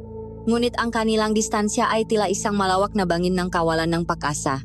Marco, bulong ni Elena. Ang kanyang boses ay puno ng pag-alala at pagsisisi. Anong ginawa mo? Bakit ka na parito? Tumingin si Marco sa kanya. Ang kanyang muka ay puno ng galos ngunit ang kanyang nga mata ay matatak. Hindi ko alam kung nasaan dito, Elena. Ang alam ko lang, saan ka man daling nang nga nilalang na ito, doon din ako dapat. Sagot niya, hindi kita iwan. Iyon ang pangako ko. Isang mapait na ngiti ang sumilay sa labi ni Elena. Isang pangako na maring maging katapusan mo bago pa sila makapag-usap ng mas matagal. Ang kanilang atensyon ay nakuha ng pagdating ni na Matandang Sabel at Ginong Damian. Ang kanilang presensya ay nagdalangang isang malamig na hangin na tila nagpatigil sa pakinang ng makabuti. Tiningnan nila si Marco mula ulo hanggang paa na may halong pakasuklam at interes. Isang sorpresa, anas ni Ginong Damian. Hindi ko inaasahan na may isang mortal na susunod sa atin dito. Napakatapang o napakatanga. Huwag mo siyang saktan, sigaw ni Elena. Ngumisi si Matandang Sabel. Hindi namin siya sasaktan, iha. Sa katunayan, siya ay isang biyaya, isang dagang na alay, isang pusong mortal na puno ng tapatan. Perpektong pampalakas para sa ating ritual. Nalaki ang nga mata ni Marco sa takot, ngunit wala siyang nagawa kundi ang manahimik. Humarap si Matandang Sabel kay Elena. Malapit na ang itinakdang gabi, anak ng taksil. Ngunit bago ka iharap sa kadakilaan ng aming reyna, may isang huling paghahanda. Kailangan kang linisin, kailangan mong yakapin ang esensya ng aming lahi, dadalhin ka namin sa hardin ng aming ina. Ang pangalan ng lugar ay tila isang oyayi, ngunit sa paraan ng pagkakasabi ng matanda, ito ay isang banta. Dalawang aswang na may mga matang parang baga ang kumuha kay Elena. Pinutol nila ang baging sa kanyang mapaa, ngunit iniwan ang sa kanyang makamay. Habang siya ay kinakalatkat, nakita niya si Marco na kinalatkat din ng ibang magwardiya patungo sa ibang direksyon. Naktama ang kanilang nga mata, isang huling palitan ng tingin na punong takot at isang hindi masabing pangako ng paglaban. Sumunod sa likuran sina Sabel, Damian at Lakan. Dinala nila si Elena sa isang mas malalim at mas lumang bahagi ng kanilang kuta. Ang daan ay pababa, paikot-ikot, na tila sila ay bumababa sa mismong lalamunan ng lupa. Ang hangin ay lalong lumalamig, at ang liwanag mula sa makabuta ay napalitan ng mga halamang itim na tila humihigop ng liwanag. Ang mapader ay puno nga nakakatakot na ukit na naglalarawan ng mga sinaunang digmaan at mga madugong ritual. Habang sila ay naglalakat, lumapit ng bahagya si Lakan kay Elena. Ano man ang makita mo, Rune, bulong niya. Ang kanyang boses ay halos hindi marinig. Huwag na huwag mong hahawakan. Ang hardin ay buhay. At hindi ito pala kaibigan. Ang babala ay nakdakdak lamang sa bigat na nararamdaman ni Elena sa kanyang dibdib. Sa wakas, narating nila ang isang malawak na espasyo sa ilalim ng lupa. Ito ang hardin ng aming ina. Ngunit wala itong marosas o sampagwita. Sa halip, ang lugar ay punong nakakatwa at nakakatakot ng mga halaman. Manggabaging na kulay itim, na may mga dahong matutulis na parang patalim, ay nakabitin mula sa kisame at marahang gumagalaw na tila mga ahas. May mga bulaklak na ang magkalulot ay gawa sa tila solidified na anino, at sa gitna nito, may isang maliit na lawalawaan na ang tubig ay may itim at malangis na parang langis. Isang mababang ugong ang nanggagaling sa lugar. Isang enerhiya na mabigat at nakakasakal. Napakaganda, hindi ba? Sabi ni Ginong Damian. Ikinakalat ang kanyang nga kamay. Ang bawat halaman dito ay tumubo mula sa isang pataang dugong ang aming reyna noong unang panahon. Ang kanilang katas ang nagbibigay sa amin ng lakas, ng kakayahang magbagong anyo, ng kapangyarihan sa gabi. Tinulak ng mga gwardiya si Elena palapit sa lawalawaan. Ang paglilinis ay simple lamang. Sabi ni Matandang Sabel, ilulubok ka namin sa banal na tubig at hahayaan ang esensya ng hardin na pumasok sa iyong katawan upang ihanda ka sa pagdating ng reyna. Habang papalapit si Elena, nagsimulang magbago ang hardin. Ang maitim na baging na kanina lang ay marahang gumagalaw ay biglang umurong na parang nasusunog. Ang nga bulaklak na anino ay tila mas lalong umitim at nalanta. Kahit ang ugong lugar ay nagbago, naging isang matinis na tunok na parang isang sigaw ng sakit. Naktaka ang nga matanda. Hindi nila ito inaasahan. Dahil sa pakayamot, pumitas si Ginong Damian ng isang dahon mula sa isang halamang gumagapang na may matinik. Ang katigasan ng iyong ulo ay kailangang lansagin. Sigaw niya at pilit na idiniin ang matini na dahon sa braso ni Elena. Ang inaasahan nilang mangyari ay ang pagpasok ng mahika ng halaman sa kanyang dugo. Ngunit ang nangyari ay kabaliktaran. Isang nakakapasong sigaw ang kumawala mula sa bibig ni Elena. Ang lugar kung saan dumikit ang dahon sa kanyang balat ay umusok at nagliyab na parang idinikit dito ang isang nagbabagang bakal. Ang itim na dahon na dapat sana ay punong madilim na kapangyarihan ay biglang natuyo, nanggulubot at naging abos sa loob lamang na ilang segundo. Ang buong hardin ay nagwala. Ang mabaging ay nagsimulang humampas sa lahat ng direksyon. Ang lupa ay bahagyang yumanik. Ang matinis na tunok ay lalong lumakas na tila ang buong lugar ay sumisigaw sa sakit dahil sa presensya ni Elena. Nagulat si Sabel at Damian. Ang kanilang mamuha ay nagpakita ng purong pakalito at takot.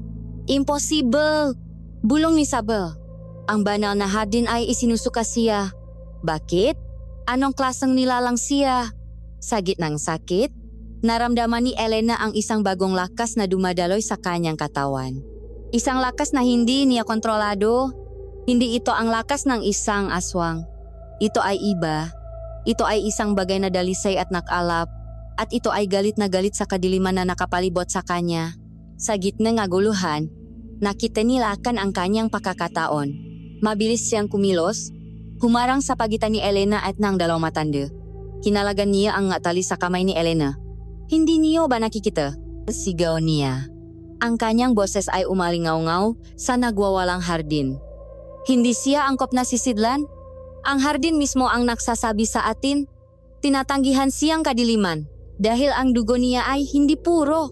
Mayroon siyang liwanak sa loob niya. Isang liwanak na lason sa ating lahi. Ang kanyang salita ay parang sampal sa mamatanda. Nangit-ningit ang mangipin ni Ginoong Damian. Kasinungalingan! Ang kahinaan ng kanyang dugong tao ang dahilan nito. Isang dumi na kailangang alisin. Ang ritual ang maglilinis sa kanya. Ang ritual ang mag-aalis sa liwanak na iyan at papalitan ito ng dalisay na karimlan. Isang ritual na maaring pumatay sa kanya at magdalangang sumpa sa ating lahat. Ganting sigaw ni Lakan. Kung ipipilit ninyo ito, hindi na ako mananahimik. Ang hardin ay patuloy sa pagwawala sa kanilang paligid.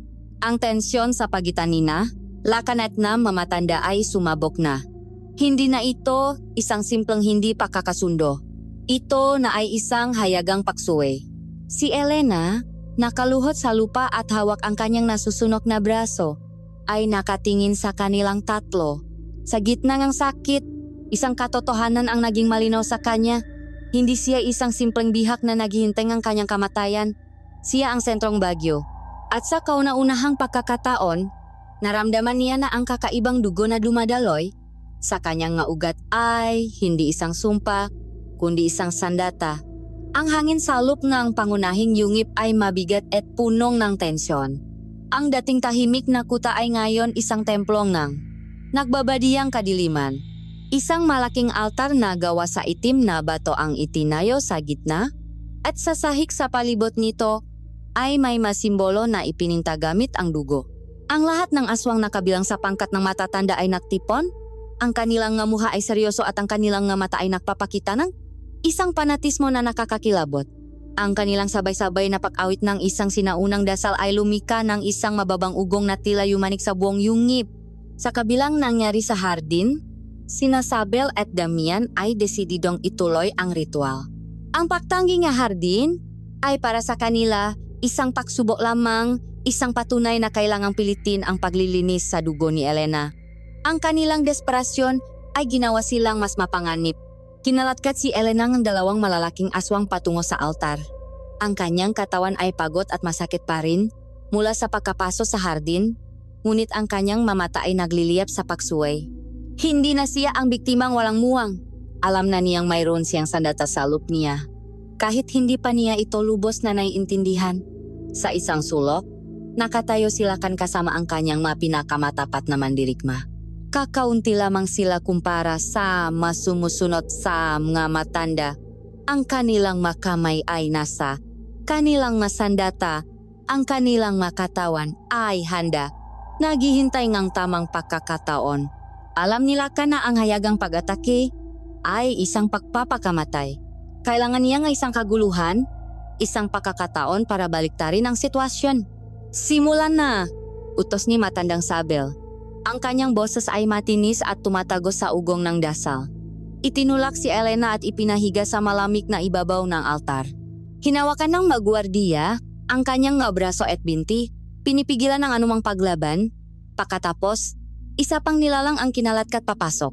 Si Marco, nakatali at may takip ang bibig, ngunit ang kanyang nga mata ay puno ng takot na sinubukan niyang itago nang makita niya si Elena. At ngayon, sabi ni Ginong Damian, itinaas ang kanyang nga kamay. Ang alay, ang dugong isang mortal na may dalisay na katapatan ang siyang magsisilbing angkla para sa kaluluwa nga, ating reyna sa mundong ito. Dinala nila si Marco sa tabing altar at tinanggal ang takip sa kanyang bibig. Umiyak siya ngunit sinubukan niyang maging matapang. Elena, huwag kang susuko! Sigaw niya. Kahit anong mangyari, huwag kang susuko! Ang sigaw ni Marco ay parang isang sulo na nakpaninga sa natutulog na kapangyarihan sa loob ni Elena. Ang takot para sa sarili ay napalitan ng isang desperadong pangangailangan na protektahan ang kanyang kaibigan. Huwag! Sigaw niya, nagpupumiglas sa pagkakahawak sa kanya. Huwag niyo siyang sasaktan. Pakawalan ninyo siya. Ako na lang. Ako ang gawin ninyo kahit ano. Ngunit hindi siya pinansin. Kinuha ni Ginong Damian ang isang kutsilyo na gawa sa itim na salamin ng bulkan. Dahan-dahan siyang lumapit kay Marco. Ang kanyang mukha ay isang larawan ng kalupitan. Ang dasal ay lalong lumakas. Ang makumikinang nakabuta ay nagsimulang pumintik ng mas mabilis. Kasabay nga ritmo ng kanilang nga salita. Ang madilim na enerhiya ay namumuo sa gitnang yungib. Umikot sa itaas ng altar, naghihintay. Habang ang dulo ng kutsilyo ay ilang pulgada na lamang mula sa dibdib ni Marco, isang bagay na hindi inaasahan ang nangyari. Ang marka na hugis bituin sa balikat ni Elena ay biglang nagliwanag, ngunit hindi ito isang madilim o pulang liwanag. Ito ay isang nakakasilaw na liwanag na kulay pilak, dalisay at makapangyarihan. Si Elena ay napasigaw, ngunit hindi ito sigaw ng takot, kundi sigaw ng sakit at ng isang kapangyarihang hindi na kayang pigilan. Mula sa marka, ang liwanag na pila ay gumapang sa kanyang balat na parang maugat, na lumilikang isang komplikadong disenyo sa kanyang buong katawan. At pagkatapos, sumabog ito, isang malakas na along ng enerhiya, isang perpektong pinahalong liwanag at anino, ang humampas palabas mula kay Elena. Ang magwardiyang nakahawak sa kanya ay tumilapon na parang nabasahan. Ang nasimbolo ng dugo sa sahig ay biglang nagliyap at naging abo. Ang itim na kusilyo sa kamay ni Ginoong Damian ay nabasa at naging pulbos. Ang buong yungib ay umani na parang sa isang malakas na lindol. Ang sabay-sabay na pag-awit ay napalitan ng masigaw ng sakit at pagkalito. Ang madilim na enerhiya na kanilang tinipon para sa ritual ay nawala ng kontrol. Ito ay naging isang mabangis na hayop na walang pinipiling biktima. Mga itim na baging nagawa sa purong anino ang biglang sumulpot mula sa sahig at hinablot ang mga aswang na pinakamalapit dito. Hinihila sila pababa sa lupa. Ang makumikinang nakabuta ay isa-isang namatay at ang yungip ay nilamon ng kadiliman na binabasak lamang ng patuloy. Napakinang ang liwanag na nakmumula kay Elena. Ang ritual ay hindi lamang nabigo. Ito ay sumabog sa kanilang mga muka. Si Elena ay hindi isang sisidlan na kanilang pupunuin. Siya ay isang bukangang kapangyarihan na sumira sa kanilang sistema. Sa gitnang kaguluhan, nakita nila ang pagkakataon na kanyang hinihintay. Ngayon na! Sigaw niya sa kanyang nga atauhan. Ito na ang simula ng kanilang pag-alas. Bumunot sila ng kanilang masandata at sumugot sa manalilitong kampon ng mamatanda. Ang isang ritual ay naging isang digmaang sibil. Ang unang pinuntahan ni Lakan ay si Marco. Sa isang mabilis na hiwa ang kanyang espada, pinutol niya ang ngatali nito. Malaya ka na. Tumakbo ka at humanap ng daan palabas. Utos niya. Ngunit umiling si Marco. Dinampot niya ang isang nahulog na espada mula sa isang aswang. Hindi ko siya iiwan, sigaw niya. Ang kanyang takot ay napalitan ng tapang na isinilang mula sa katapatan. Tumango si Lakan, kinikilala ang tapangang mortal. Pagkatapos ay tumakbo, siya patungo sa altar. Si Elena ay nakaupo na humihingal, ang liwanag na pilak ay dahan-dahang humuhupa mula sa kanyang balat. Siya ay pagod na pagod, ngunit ang kanyang nga mata ay nag-aalab. Elena, kaya mo bang tumayo? Tanong ni Lakan. Inilahat ang kanyang kamay. Tinanggap ni Elena ang kanyang kamay at tumayo. Sa isang saglit, Ang kanilang mamata ay muling nagtakpo, ngunit ngayon, wala ng pagdududa o pag-alinlangan. Mayroon lamang isang pag-unawa, sila ay makakampi. Ang laban ay nagpapatuloy sa kanilang paligid. Ang tunongang nagbabanggaang masandata at ang masigaw nga nasusugatan ay pumuno sa yungip. Sa gitna ng lahat ng ito, ang tatlong nilalang na hindi dapat maging makakasama ay ngayon nakatayo ng makakasama. Si Elena, ang anak ng taksil na may hindi may paliwanag na kapangyarihan. Si Marco, ang matapat na kaibigang tao na handang mamatay para sa kanya. At si Lakan, ang rebeldeng pinuno nga aswang, na isinugal ang lahat para sa isang bagong pag-asa. Sila ay nakatayo ng makakalapit, handang labanan ang lahat ng hahadlang sa kanila, handang humanap ng daan palabasa na susunok na kutangang kadiliman. Ang nawawalang enerhiya sa lupnang yungip ay naksilbing tabing para sa kanilang pagtakas. Ang pangkat ng matatanda, na kanina lang ay nakakaisa sa isang madilim na layunin, ay ngayon watak-watak at nalilito. Ang mga aninong itim na pinakawalan ng nabigong ritual ay walang pinipiling biktima, at maging ang makampon ni Ginong Damian ay kailangan ipagtanggol ang kanilang sarili. Dito! Tayo! Sigaw ni Lakan, tinuturo ang isang mas makitit na lagusan sa gilid ng yungip. Ito ang daan palabas! Itinayo niya si Elena na nanghihina pa rin ngunit pilit na humahawak sa tungkot na ibinalik sa kanya ni Marco. Ang kanilang maliit na grupo si Lakan at ang 5 niyang mandirigma, si Elena at si Marco ay nagsimulang kumilos na parang isang katawan. Ang mandirigma ni Lakan ay gumawa ngang isang formasyon sa kanilang paligid. Ang kanilang sandatang gawa sa buto at bato ay sumasalak sa mga atake mula sa mga nalilitong aswang. Sila ka na nga sa unahan, ang kanyang espadang gawa sa itim na obsidian ay tila humihiwa sa mismong kadiliman. Bawat galaw niya ay tiyak at nakamamatay, ngunit sa kanyang mamata ay makikita ang sakit ngang paglaban sa sarili niyang makalahi. Si Elena, kahit pagod, ay lumalaban ng may katalinuhan. Ginagamit niya ang kanyang tungkot hindi para manakit, kundi para itulak at patumbahin ang mga humaharang sa kanila. Paminsan-minsan, isang kislap ng liwanag na pilak ang biglang lumalabas sa dulo ng kanyang tungkot na nagpapatalsik sa sinumang aswang na makasagi nito na ikinagugulat maging ni Elena mismo. Si Marco naman, sa gitna ng gahalimaw at nag-apoy na mahika, ay naging anino ni Elena. Wala siyang sandata kundi ang isang maliit na patalim at ang kanyang tapang. Ibinabato niya ang mga maliliit na bato para gambalain ang mga kalaban. Itinutulak ang mga nasusugatan palayo sa kanilang daan at nagsisilbing mga mata ni Elena sa kanyang likuran. Malapit na tayo, sigaw ni Lakan. Ngunit habang sila ay papasok na sa hilagang lagusan, isang anino ang biglang humarang sa kanilang daraanan, si Ginong Damian. Ang kanyang puting mata ay ngayon nag-alap sa galit at ang kanyang katawan ay napapalibutan ng itim na aura. Mataksil, sigaw niya. Ang kanyang boses ay umalingaw-ngaw na parang isang kulok. Hindi kayo makakatakas. Ang dalagang iyan ay pag-aring arena. Napakawala siya nga. Itim na enerhiya mula sa kanyang kamay. Naktalsikan ang mandirigma ni Lakan. Ako na ang bahala sa kanya, sabi ni Lakan kay Elena. Ipagpatuloy ninyo ang pagtakas. Makita tayo sa talon ng bato. Nagsimula ang isang matinding labanan sa pagitan ni Lakan at Ginong Damian, isang sagupaan ng lumang tradisyon at bagong pag-asa. Sinunot ni Elena ang utos. Pinamunuan niya ang natitirang mamandirigma at si Marco sa loob ng madilim na lagusan. Ang daan ay baku-bako at madulas. Ang tanging liwanag nila ay ang mahinang pakinang mula sa sandata ng mga aswang. Habang sila ay tumatakbo, nakarinig sila ng mga boses mula sa isang maliit na siwang sa gilid ng lagusan. Isang boses ng tao. Huminto si Elena at sumanyas na tumahimik. Dahan-dahan siyang sumilip sa siwang. Sa loob ng isang maliit na silit na nailawan ng isang sulo, nakita niya ang isang takpong nagpatigil sa paktibok ng kanyang puso.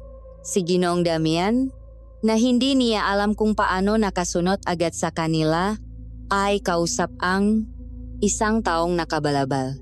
Bigo ang lahat, sabi ngang boses ng tao. At sa pag-angat nito ngang kanyang ulo, ang liwanag ng sulo ay tumama sa kanyang mukha. Si Kapitana Cecilia, ang kanyang mukha ay namumutla sa galit. Sinabi ko na sa iyo, Damian, ang dalagang iyan ay hindi pangkaraniwan. Dahil sa kapalpakan ninyo, ang lahat ng ating pinahirapan ay maring mawala. Sumagot si Ginong Damian. Ang kanyang boses ay punong kasamaan. Huminahon ka, Kapitana. Hindi ito pakabigo. Isa lamang pakaantala. Oh, ang kapangyarihan ngang dalaga ay hindi natin inaasahan. Ngunit mas lalo lamang itong nagpapatunay na siya nga ang karapat-dapat. Mahuli rin namin siya. At ang iyong gantimpala, ang lahat ng lupain na iyong ninanais, ay mapapasa iyo. Basta't ipagpatuloy mo lamang ang pagbibigay sa amin na iyong mga handog. Ang masalita ay tumusok sa puso ni Elena na parang napunyal. Handog, mga lupain. Ang lahat ng pirasong ang palaisipan ay biglang nakabit-kabit. Ang pagkawalan ng napalaboy sa bayan, ang makalaban sa politika ni Kapitana na bigla na lang naglalaho. At ang pinakamasakit sa lahat, ang alaala ng nasusuno nilang bahay. Si Kapitana Sevilla ang ahas. Siya ang nakanulo sa kanila. Siya ang pumatay sa kanyang pamilya. Nanginginig sa galit, muntik nang sumugot si Elena, ngunit pinigilan siya ni Marco. Huwag Elena, bulong niya. Hindi pa ito ang oras. Alam nilang kailangan nilang makatakas dala ang katotohanan ito. Mabilis silang umalis mula sa siwang at nakpatuloy sa pagtakbo. Ang bigat ng kanilang bagong kaalaman ay mas mabigat pa kaysa sa kanilang pagod. Narating nila ang dulo ng lagusan. Ang marahang tunong bumabagsak na tubig ang sumalubong sa kanila. Ito na ang talon ng bato. Ngunit sa kanilang paglabas sa likod ng talon, isang grupo nga aswang ang nakabang sa kanila. Sila ay napalibutan. Naghahanda na sila para sa kanilang huling laban nang isang anyo ang biglang lumitaw mula sa lagusan sa kanilang likuran. Si matandang Sabel. Sugatan siya at hirap ng maglakad. Nakasandal sa kanyang tungkod. Ang kanyang muka ay wala na ang dating kayabangan. Ito ay napalitan ng isang malalim na pagsisisi. Tama na, sigaw niya. Ang kanyang boses ay mahina ngunit punong kapangyarihan na nagpatigil sa mga aswang na sana ay susugot. Humarap siya sa mga ito. Mabulak, hindi niyo ba nakikita? Ang landas na tinataha natin sa pamumuno ni Damian ay hindi landas ng kaluwalhatian, kundi landas ng pakalipol. Ipinakpalit niya ang dangangang ating lahi para sa mamakasariling pangako ng isang sakim na mortal. Ang kanyang masalita ay nakdulot ng pag-alinlangan sa maaswang. Pagkatapos ay tumingin siya kay Elena, ang kanyang mata ay punong lungkot. Patawarin mo ako, apo ng aking dating kaibigan, sabi niya. At doon, sa gitna ng digmaan, sa harap ng talon, ikinuwento niya ang lahat. Ang iyong ina, si Lina, ay ang pinakamagaling sa aming lahat, ngunit ang kanyang puso ay nahulog sa isang mortal. Tinalikuran niya kami para sa pag-ibig, sa pag-asang kayang pag-isahin ng pag-ibig ang ating makaibang mundo. Ngunit may isang taong naknanasa sa kanilang lupa, pagpapatuloy niya. Tumingin sa direksyon ng bayan, isang batang politiko na nangangalang Sofia. Gumawa siyang kasunduan kay Damian. Ibinunyak niya ang kinaroroonan ng iyong ina kapalit ng lupa. Si Damian at ang kanyang makampo ang pumatay sa iyong ama. Ngunit ang iyong ina, ginamit niya ang lahat ng kanyang natitirang lakas upang itago ka? Upang balutin ka ngang isang mahika na magtatago sa iyong dugo? Ang apoy na tumupo sa inyong bahay. Gawa iyon ang natauhan ni Sevilla upang siguraduhing walang matitirang bakas. Ang huling pirasong katotohanan ay bumaksa na. Ang buong trahedya ng kanyang buhay ay ngayon malinaw na sa kanya. Sa gitna ng paghahayag na ito, si Damian ay muling lumitaw. Sugatan mula sa pakikipaglaban kay Lakan. Ang kanyang muha ay puno ng galit. Isang mata ng mangmang. Sigaw niya at sumugot kay Sabel. Ngunit si Lakan ay kasunod lamang niya. Sinalak ni Lakan ang atake. At ang kanilang laban ay muling nagsimula. Tumakas na kayo, sigaw ni Lakan. Iyon na ang pagkakataong kailangan nila. Habang ang dalawang pinuno ay naglalaban, si Elena, Marco, at ang manatitirang mandirigma ay mabilis na tumawid sa ilog at naglaho sa kagubatan. Sila ay malaya na, ngunit ang kanilang paglaya ay may kasamang isang mabigat na pasanin, ang buo at nakakakilabot na katotohanan na nakugnay sa kasakiman ng tao at sa kadiliman ng mga aswang. Ang kanilang laban ay hindi pa tapos. Sa katunayan, ito ay nagsisimula pa lamang. Ang pagbabalik nila sa San Isidro ay hindi isang paglusop sa dilim, kundi isang paglalakad patungo sa liwanag. Sa unang sinang ng Bukang Liwewe, ang malit na grupo nina Elena, Marco, Lakan, at ng kanyang mga natitirang mandirigma ay lumabas mula sa gubat ng itim na dahon. Sila ay pagod, sugatan, at nababalot ng dumingang pakikipaglaban, ngunit ang kanilang nga mata ay may ningas ng isang hindi matitinak na determinasyon. Hindi sila naktago sa mga anino. Sa halip, dire-diretso silang naglakat patungo sa plasang bayan. Sa kanilang pagdaan, ang mamagang nagigising na mangingisda at magsasaka ay napapahinto.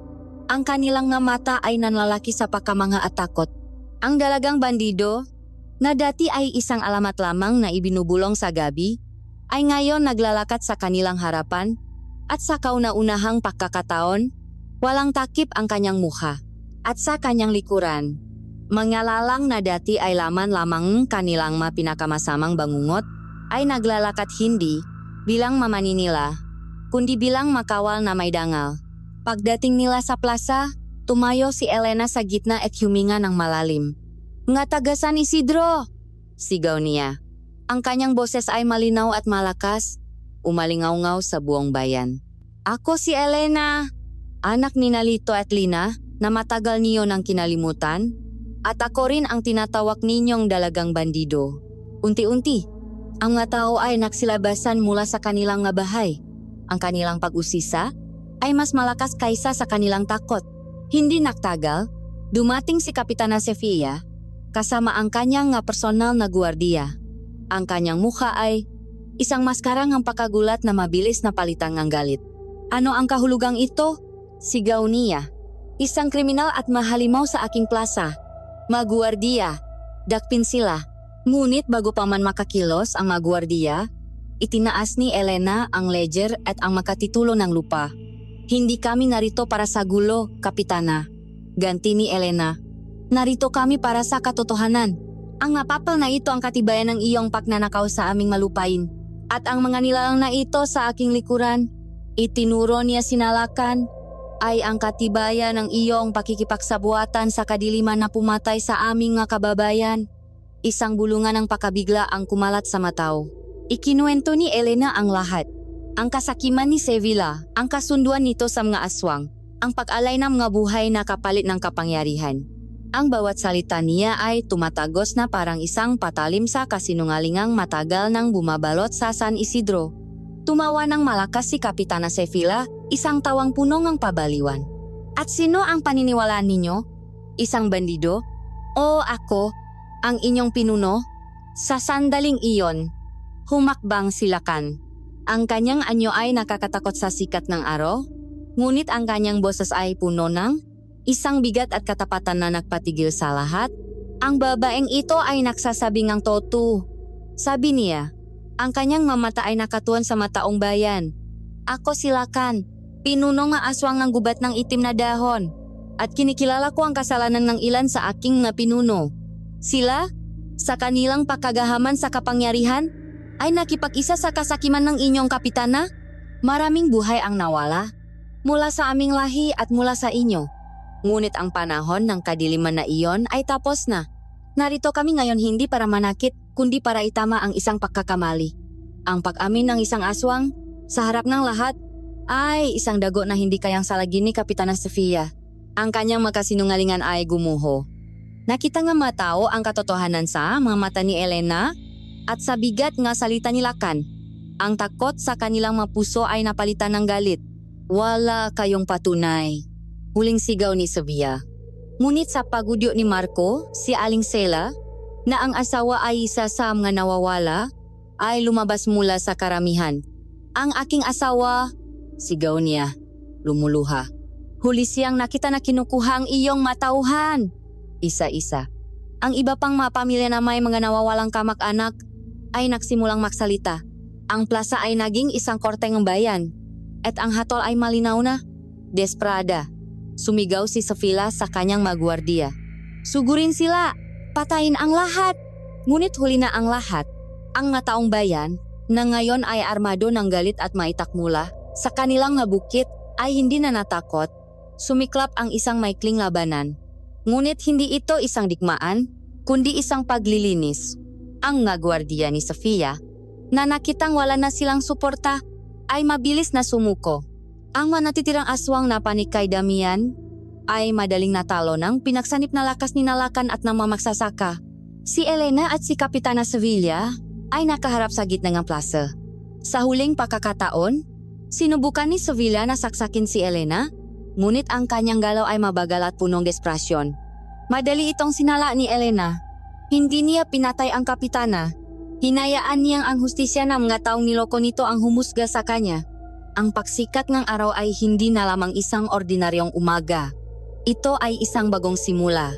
Ang kwento ng San Isidro ay muling isinulat sa araw na iyon. Ang masumunod na buwan ay panahon ng pahilom at pagbabago. Ang maninakaw na lupa ay ibinalik sa kanilang matunay na may-ari. Ang mga tao, kasama ang tulong ni Nalakan at ng kanyang manatirang aswang, ay nagsimulang muling itayo ang kanilang bayan. Hindi na sa pundasyon ng takot, kundi sa pundasyon ng pag-unawa at pagkakaisa. Si Elena ay hindi na naktago sa likod ng maskara. Tinanggap niya ang kanyang buong pagkatao, ang tapang ng kanyang amang mortal at ang kakaibang lakas ng kanyang inang aswang. Siya ay naging tulay sa pagitan ng dalawang mundo, isang tagapagtanggol ng bayan at isang bantay ng gubat. Si Lakan, sa kanyang panik, ay pinamunuan ang kanyang makalahi tungo sa isang bagong landas. Isang landas ng pakikipamuhay, nang may respeto sa kalikasan at sa mataong nasa paligid nito. Ang gubat ng itim na dahon ay nanatiling misteryoso. Ngunit hindi na ito isang lugar ng katatakutan, kundi isang paalala na may mabagay sa mundo na higit pa sa kayang ipaliwanag ng isipan. At si Marco, ang matapat na kaibigan, ay natakpuan ang kanyang sariling paraan ng pakikipaglaban.